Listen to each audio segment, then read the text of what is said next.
All right, so this is just another little update video to my Case Construction King 530CK project. I had to evaluate what exactly needed to be done so that I can move this thing. I want to move it straight backwards over in that area.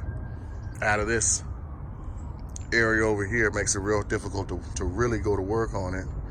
So one of the things that was driving me up a wall was this seat issue. So I just got the seat sitting up there right now, but what I got to do is I got to remount this seat, because I did some testing and that is where I want the seat to sit so far as operating the loader. But this seat is kind of designed the way this little setup is. You see a lot of these 530s, a lot of them have two separate seats. They have a seat that folds down that you're just supposed to use for using the backhoe. But this one, apparently it has the seat to where it doesn't have that. It has a seat to where you just gotta pull this little lever down, lift it up and turn it around, and it lifts up and locks. So there's a part that I had to take out, this slide part, so I gotta figure in something else for that. I gotta pretty much rebuild this seat area right here, because the way it was, it's set up way too high. You couldn't even, I'm not that tall of a person.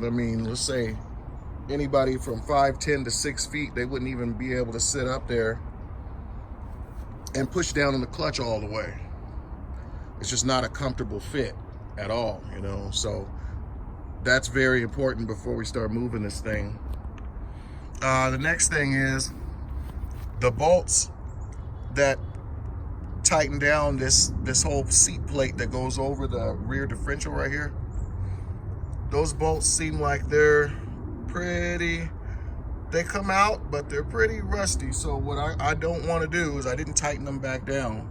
I just put them in there. But what I don't want to do is start putting torque on those things and then break off in those holes, and now I got to go through getting the tools to extract those bolts, and I don't want to go through that hell. So what I got to do is I'm going to clean those holes out real good and oil them, and I'm just going to go to our local bolt store and get new bolts that go in there. Find out the pitches of the threads and everything, go get new bolts before I even start to go through those holes. I don't want those type of problems. So that's one issue.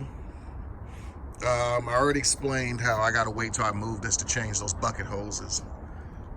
I'm just gonna prepare this thing. I'm just gonna lift the boom, move it back, extend the dipper, bring the boom back down so that I can get to those hoses safely. But that's after I move it. But so far as the short term right now of moving this thing, I put fluids in it. It holds antifreeze, fine. Came out and checked the next day. There's nothing leaking. It's still full. I checked the engine oil, and engine oil is right at the right capacity. It doesn't seem old or anything. It seems still like good oil. Okay. I went around the other side and I checked the power steering fluid, and it's about out. So that's important. We got to change that. Well, I actually got to put some in there. And hydraulic fluid seems to be about right. Could probably add some. I'll find out as I go with that. But those are the main key essential things that. Oh, and one more thing.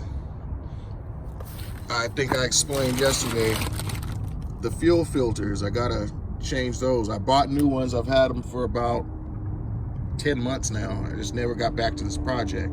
So gotta change those, because last time there was fuel leaking. I can't get to it at this angle, but it was leaking under that bottom filter.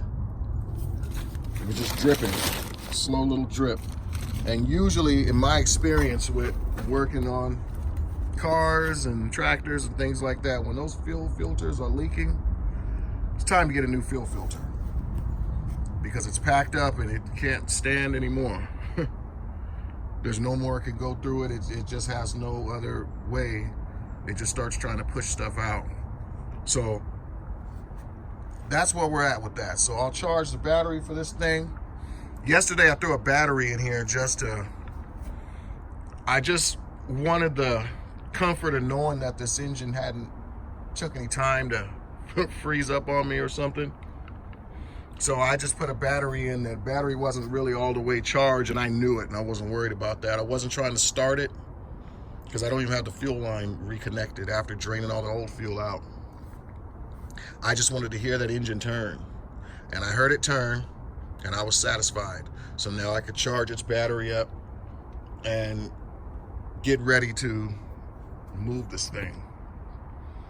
So that's where we're at right now. And then once I get this thing back, I can start actually checking out all the things I need to evaluate to get this completely cleaned up, tuned up, and painted. And that's how we do these things here.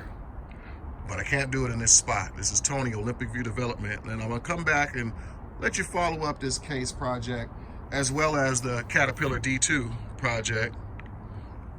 And eventually, I even got some fun things I'm gonna do with this old C600 dump truck. And that's another video for itself. All right, I'll bring back the progress soon.